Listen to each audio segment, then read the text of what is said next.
Hola, muy buenas tardes. Radiología es una especialidad médica de apoyo diagnóstico que se encuentra basada en gran cantidad de avances desde el punto de vista científico y tecnológico, en particular avances en la física, que dan gran apoyo al diagnóstico en medicina, partiendo por Wilhelm Conrad Röntgen en 1895, quien descubre los rayos X y obtiene el Premio Nobel de Física en 1901. También Philipp Lenard, que descubre el tubo de rayos catódicos.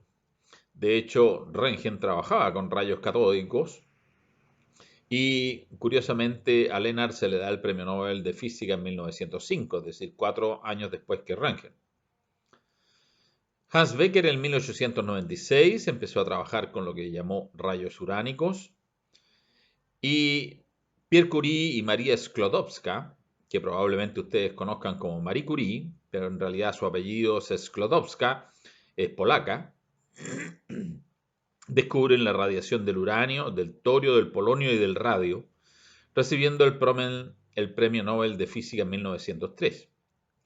Además, curiosamente, María Sklodowska recibió posteriormente el Premio Nobel de Química en 1911. Es decir, esta mujer, María Sklodowska, recibió 2 premios Nobel. Posteriormente, una hija de Pierre Curie y María Sklodowska, que es Irene Curie, casada con Joliot, descubrieron la radiactividad artificial y recibieron el Premio Nobel de Química en 1935. Es decir, si ustedes se fijan, cuando se sentaban a la mesa, Pierre Curie, María Sklodowska, Irene Curie y Joliot, se estaban juntando 5 premios Nobel en una misma mesa. Wilhelm Conrad Röntgen es considerado el padre de la radiología, el padre de la radiología médica, igual que Philipp Lenard, que inventó el tubo rayos catódicos. Wilhelm Conrad Röntgen trabajaba con un tubo rayos catódicos y básicamente el descubrimiento de los rayos X corresponden a que Röntgen estaba trabajando con un tubo rayos catódicos y tenía unas placas fotográficas y estas placas fotográficas estaban lejos de los tubos de rayos catódicos y se ennegrecieron. Lo interesante es que ese ennegrecimiento fue lejos del tubo de rayos catódicos, por lo tanto Röntgen propuso que existían unos rayos desconocidos hasta ese instante, ya que el tubo de rayos catódicos son tubos donde ocurren choques de electrones. Entonces propuso unos rayos desconocidos, por lo tanto le puso el nombre de X, y que tenían la capacidad de ennegrecer las placas fotográficas. Y ahí tenemos la primera radiografía que se tomó en el mundo, que es la mano de la esposa de Röntgen, con el anillo, y que da el inicio entonces a la radiología. Entonces la radiología se la debemos en particular a estas dos personas, a Philipp Lenard, inventor del tubo de rayos catódicos, y a Wilhelm Röntgen, que descubre los rayos X. Miren qué interesante, en 1895 Röntgen descubrió los rayos X y la primera radiografía se tomó en Chile en marzo de 1896, o sea, apenas 3 meses después de descubiertos los rayos X, Chile tenía su primera radiografía. En la Facultad de Ingeniería de la Universidad de Chile. Ahí tenemos la mano de Luis Segers en una radiografía tomada en marzo de 1896, la primera radiografía en Chile. Los que hicieron esto en Chile, lo que lograron esto, son dos profesores muy conocidos, el profesor ingeniero Luis Segers y el profesor Arturo Salazar, que eran los profesores de la Cátedra de Física de la Escuela de Ingeniería Universidad de Chile. Salazar era una persona muy interesante, una persona que era autodidacta y se dedicó a la física y en parte de sus estudios también tiene algunos méritos como haber instalado el telégrafo en Valparaíso. Interesante este profesor Salazar, ya que él escribía en un idioma que le era propio. Él no usaba castellano antiguo, sino que usaba un castellano unificado en que se negaba a usar ciertas letras porque no tenían sentido en, en español. Si ustedes se fijan en el artículo que escribió Segers y Salazar con la primera radiografía, fíjense la forma de escribir cuando dice al recibirse, usa una doble R porque todo lo que suena doble R debiera ser con dos R según Salazar. Y recibirse lleva una Z. Y fíjense como aquí lo escribe con K. Escribe muy parecido como escribe la generación de ustedes cuando se mandan chat. Y es muy interesante porque él proponía unificar el castellano y suprimir las letras que no tenían ni un sentido. Y ese es el artículo que dio inicio a la radiología en Chile con los profesores Segers y Salazar. Y ustedes se fijan abajo la fecha, 27 de marzo de 1896. Posteriormente a Segers y Salazar se creó la cátedra de Física Médica en la Facultad de Medicina de la Universidad de Chile y el primer profesor de esta cátedra fue el doctor José María Enrique. Y posteriormente se fue desarrollando la física médica, que inicialmente fue experimental, para en alrededor de los años 40, el primer profesor dedicado a la cátedra de radiología de la Facultad de Medicina de la Universidad de Chile fue el doctor José Ducci, que es el padre de Héctor Ducci. Si ustedes se fijan en el Hospital Salvador está el auditorio Héctor Ducci. El profesor José Ducci es el padre de este, era radiólogo. Los rayos X son ondas electromagnéticas, que significa que son perturbaciones oscilatorias asociadas a una carga eléctrica vibrante. Es decir, son ondulaciones que se propagan y se propagan a través del vacío. Una onda electromagnética, como lo dice su nombre, es en esencia un campo eléctrico y un campo magnético oscilantes que se propagan en el espacio. Observen la figura de arriba en que tenemos flechas azules y flechas rojas. Las flechas azules representan el campo eléctrico, las flechas rojas el campo magnético, y estos son perpendiculares entre sí y se propagan en el espacio. Las ondas electromagnéticas incluyen una gran variedad de ondas que conocemos, partiendo de los rayos de las ondas de radio, los microondas, el infrarrojo, la luz visible, ultravioleta, los rayos X, los rayos gamma, etc. A mayor energía hay mayor frecuencia y por lo tanto menor longitud de onda. Es decir, las radiaciones que usamos en radiología son rayos X que tienen una longitud de onda aproximadamente de 10 elevado a menos 10 metros, del orden de nanómetros, y tienen altas frecuencias y por lo tanto contienen mayor energía.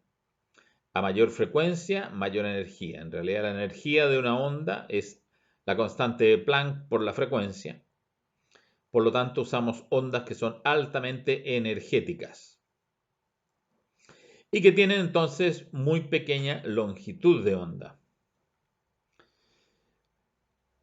El espectro electromagnético, como decíamos, incluye desde las ondas de radio en un extremo de baja energía hasta los rayos gamma en el extremo de alta energía. El tubo de rayos X es un tubo que produce rayos X. Es un tubo, en el fondo, en esencia, es un tubo de rayos catódicos que consta de un extremo que se llama el cátodo, que es un filamento. Es un filamento que se le hace circular electricidad y por lo tanto sus electrones bailan en los orbitales más externos. Al lado contrario existe una placa que ahí se ve como una línea angulada que corresponde a lo que llamamos el ánodo. Cuando se produce una diferencia de potencial del orden de kilovolts entre el cátodo y el ánodo y se hace circular electricidad, intensidad de corriente por el filamento, se produce un desplazamiento de los electrones desde el cátodo hacia el ánodo. Y cuando estos electrones se acercan al ánodo, se desaceleran fundamentalmente y algunos de ellos chocan con el ánodo. En esta desaceleración se produce una gran cantidad de energía en forma de fotones, que es lo que llamamos la radiación X.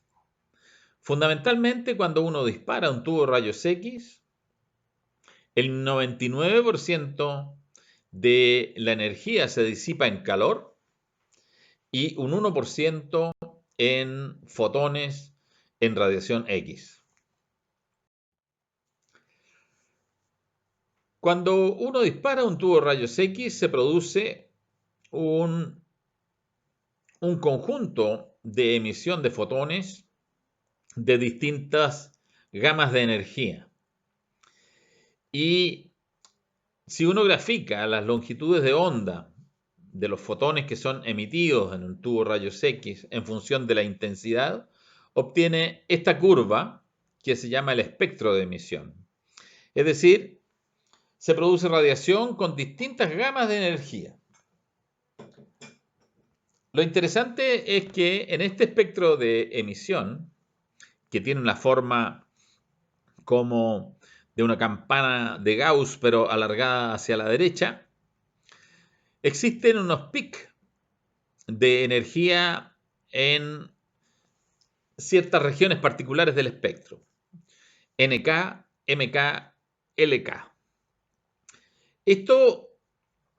Estos picos corresponden a lo que se llama la radiación característica que se produce en el tubo de rayos X.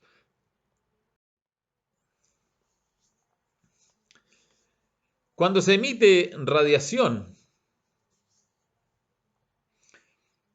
hay algunos conceptos que es importante que hay que tener en consideración y que sirven también para protegerse de las radiaciones.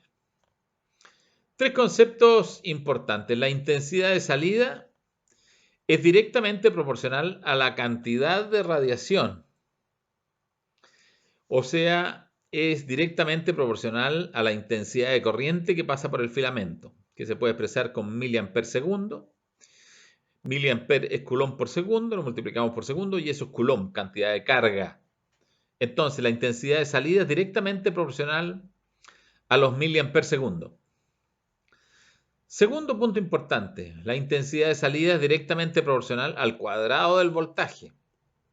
O sea, si aumentan el voltaje al cuadrado, ¿no es cierto? Si aumentan el voltaje al doble, la intensidad de salida aumenta al cuádruple. Es directamente proporcional al cuadrado al voltaje. El tercer aspecto es que la intensidad de salida del tubo es inversamente proporcional al cuadrado de la distancia. O sea, si ustedes aumentan al doble la distancia, la radiación disminuye a un cuarto. Y eso entonces les da dos conceptos importantes en que ustedes tienen que, para protegerse de las radiaciones, tienen que estar a la máxima distancia, ya que disminuye con el cuadrado de la distancia, y usar el mínimo tiempo de radiación para disminuir la cantidad de radiación. Otro aspecto importante es que la intensidad de salida decrece exponencialmente con el grosor de la capa filtrante. Eso se llama atenuación. Decrece exponencialmente. Es decir, si tenemos un delantal de plomo, va a decrecer exponencialmente en el plomo, dependiendo de lo que se llama el coeficiente de atenuación. Así, la atenuación sigue un decrecimiento exponencial. Si ustedes se fijan, si incide sobre cualquier material una intensidad I sub 0, decrece con un crecimiento exponencial, con un exponente que se llama mu, que es el coeficiente de atenuación. Y es por eso que nosotros usamos distintos delantales de distintos materiales para atenuar la radiación para evitar que nos irradiemos. La atenuación en realidad es un fenómeno que depende de las interacciones que produce la radiación con la materia, y hay varios efectos que son los que producen esta atenuación. Uno de ellos es el efecto Compton. El efecto Compton se refiere a la situación representada arriba a la izquierda, en que incide un fotón con energía hν, y ese fotón hace que salte un electrón de la capa más externa. Por lo tanto, va a producir ionización. Cuando le sacan un electrón, va a quedar ionizado.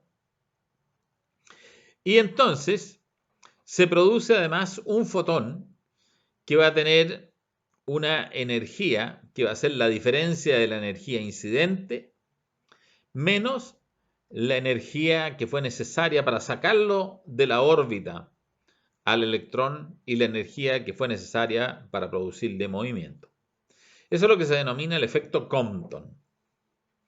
Un efecto más interesante y que explica los picos de radiaciones características en el tubo de rayos, el que está a la derecha, y que entre paréntesis es el principal efecto que ocurre en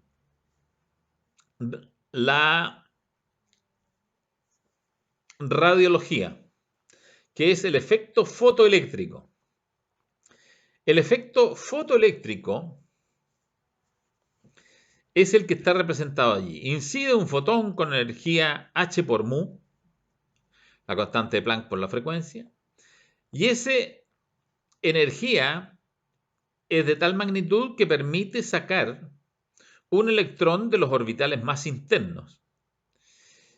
Cuando sale el electrón de un orbital interno, queda una vacante en ese orbital, y por lo tanto, un electrón que está en una capa superior de energía va a migrar a una capa inferior de energía a ocupar esa vacante. Y cuando hace eso, se cambia de una capa de superior energía a una de menor energía, tiene que emitir la diferencia de energía igual a la diferencia de energía entre los orbitales como un fotón con radiación característica. Ese es el fenómeno que explica estos picos en el espectro de emisión del tubo. El efecto fotoeléctrico es el efecto más importante que ocurre en la radiología y el que explica la mayor parte de la atenuación de los rayos X en el paciente. Es importante saber que el efecto fotoeléctrico es proporcional a la longitud de onda elevado al cubo y al número atómico elevado al cubo. En otras palabras, a menor cantidad de energía hay mayor efecto fotoeléctrico y a mayor número atómico hay mayor atenuación.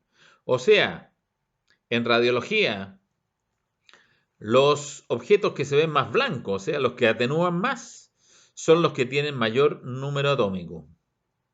Por ejemplo, en el hueso encontramos calcio, ¿no es cierto?, que tiene un número atómico elevado, entonces va a producir mayor atenuación y se va a ver blanco.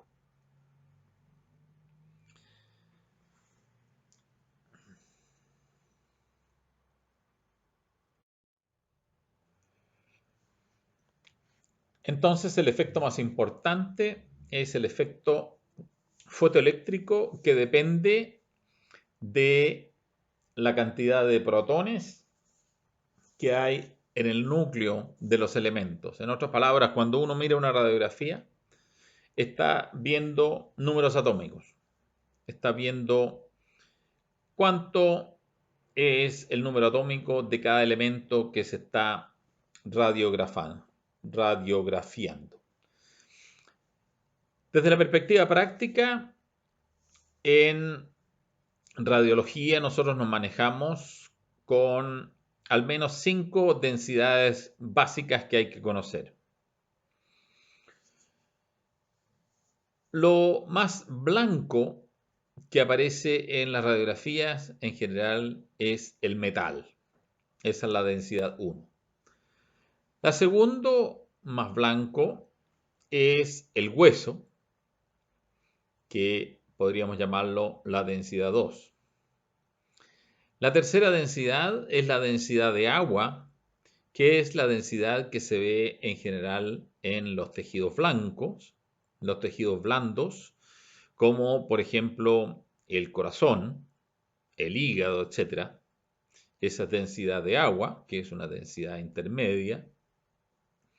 Posteriormente viene la densidad de la grasa, que es un poquito más oscura, de un gris oscuro, como se puede ver, por ejemplo, allí en las líneas grasas de la pared del abdomen, cerca de la axila, hay algunas líneas más oscuras, o cerca de los espacios supraclaviculares. Y finalmente, lo más oscuro es el aire, que se ve de color negro. Entonces tendríamos 5 densidades básicas en la radiología, que son metal, hueso, agua, grasa y aire, de más claro a más oscuro. La tomografía axial computada es una técnica que se basa en el uso de radiaciones ionizantes, de radiaciones X. O sea, la tomografía computada usa rayos X. Por lo tanto, sus principios físicos son exactamente lo mismo. En la tomografía computada hay un tubo de rayos X que se moviliza. La tomografía axial computada, fíjense ustedes, ya en 1939 existía el concepto teórico. En 1950, Valebona creó el concepto de tomografía transversa. Alan Cormack, 1950, creó el algoritmo para la medición de los coeficientes de atenuación, que es lo que hace un ecotomógrafo, que es el algoritmo matemático. Posteriormente hay investigadores rusos que crearon algoritmos matemáticos de reconstrucción análoga de imágenes, que no es lo que se usa hoy día se hace reconstrucción digital. Y finalmente, en los años 70 se logra construir un tomógrafo computado y a quienes lo lograron, que son Gottfried Hounsfield y el que creó el algoritmo matemático, que es Alan Cormack, le dieron el Premio Nobel de Medicina de 1970. En los mismos 70, Ambrose obtuvo un TAC de cráneo y en 1974, Ledley y Schlesinger obtuvieron un TAC de cuerpo completo. Es decir, esa es la historia del desarrollo de tomografía axial computada. ¿En qué consiste la tomografía axial computada? Ha ido variando a lo largo del tiempo. Los escáneres o tomógrafos computados inicialmente eran tomógrafos que ya se llamaban de rotación-traslación y básicamente consistía en irradiar a un paciente con un tubo con un haz colimado de radiación y ese haz era recibido por un conjunto de detectores que recibía el paciente. Entonces, ese tubo se movía junto con el detector y posteriormente existía una rotación. Es decir, se iba disparando el tubo en 365 grados alrededor del paciente para obtener finalmente la imagen. Y esos fueron los tomógrafos computados de primera generación. Posteriormente se desarrollaron los de segunda generación, en que en vez de tener un solo detector detrás del paciente, había un conjunto de detectores y entonces el haz era divergente y podría ser capturado por un conjunto de detectores y no solo uno. Pero básicamente seguía siendo un sistema de rotación-traslación.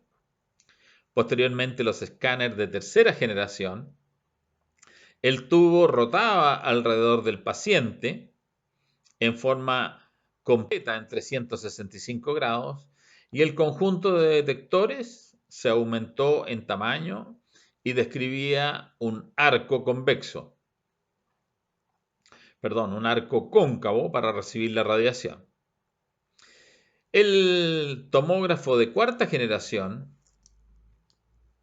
y que ya fue un avance muchísimo más importante, lo que se tiene en lo que se denomina el gantry, que es el equipo, la parte circular donde introducen al paciente, es un anillo de detectores que está estacionario y que no gira, pero adentro tienen un tubo que gira y va disparando radiación en forma continua mientras rota, de tal manera que toda la información se está recibiendo en el conjunto de anillos de detectores estacionarios. Entonces, básicamente, los tomógrafos computados lo que hacen es emitir radiación con un tubo de rayos X, igual que en la radiología, pero en vez de recibirlo en una placa radiográfica, se recibe en un conjunto de detectores de radiación y en base a la cantidad de radiación que se recibe, es posible deducir el coeficiente de atenuación que tienen las estructuras que están generando la imagen.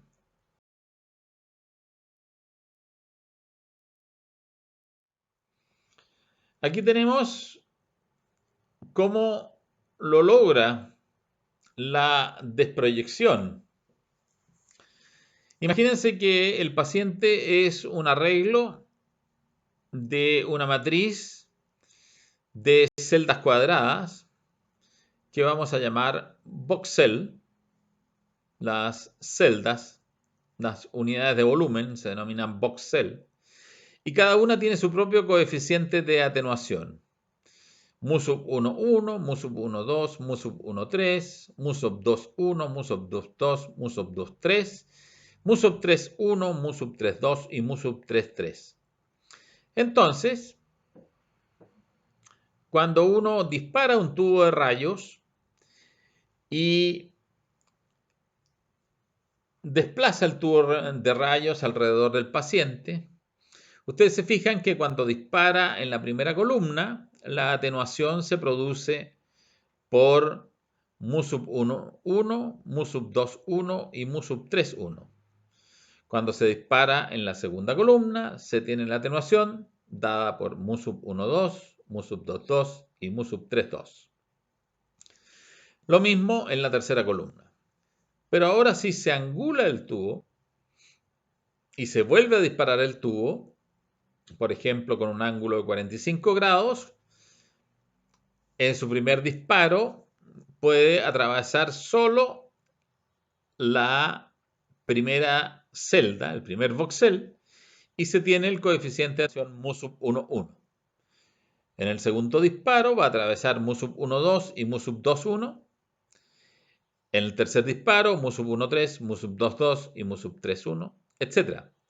De tal manera que lo que se va obteniendo en los receptores son un conjunto de ecuaciones lineales de la atenuación que van produciendo cada uno de los voxel.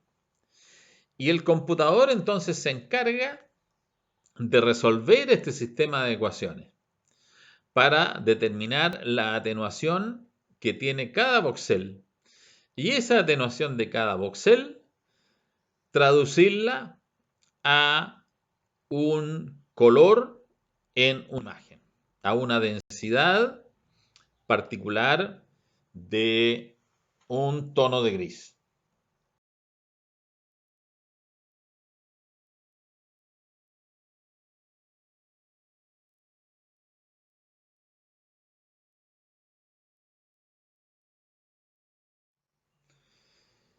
Entonces lo que hace un tomógrafo computado entonces es obtener la densidad de cada voxel que se traduce en un elemento de imagen que se llama píxel.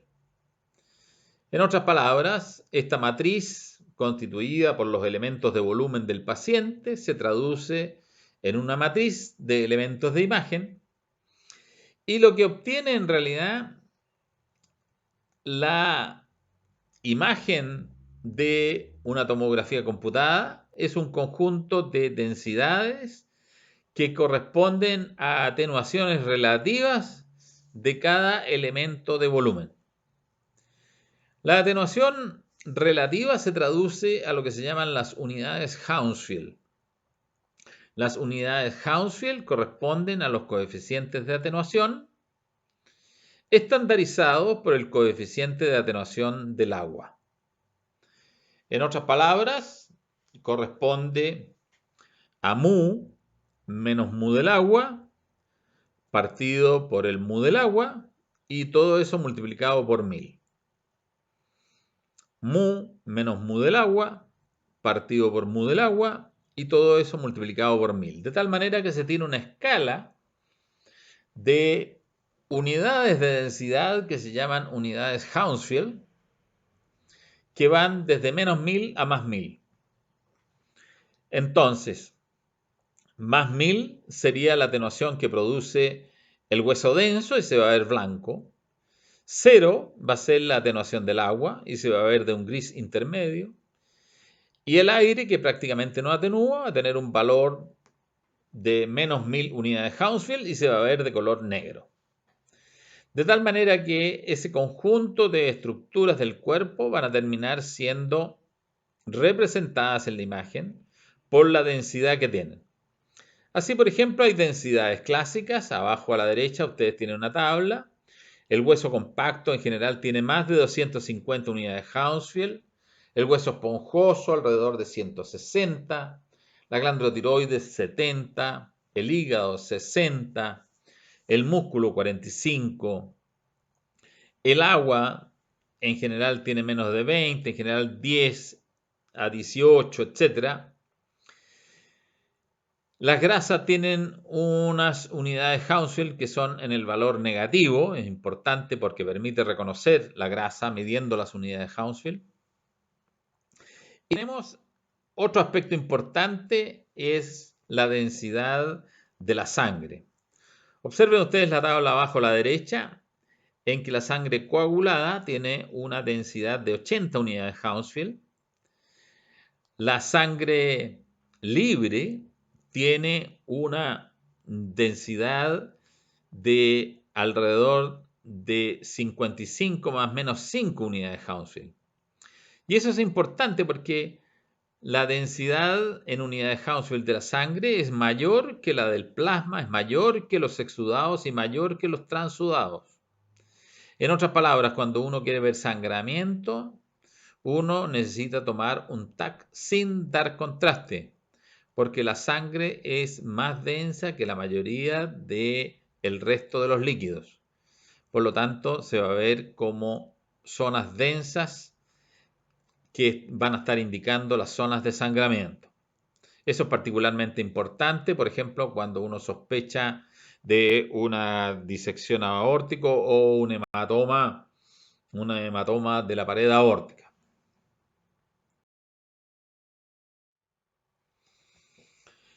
Un avance en el TAC fue crear lo que se llama el TAC helicoidal.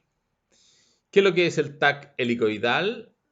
Es un TAC en que el paciente fuera del conjunto de detectores que existe, va avanzando a medida que se detectan las radiaciones. Eso produce que la imagen sea reconstruida a partir de un espiral.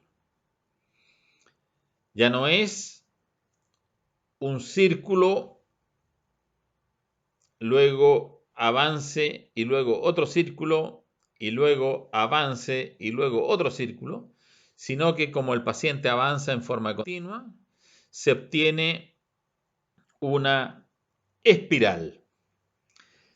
Una espiral. Entonces, eso es lo que llamamos un TAC helicoidal o helicoide.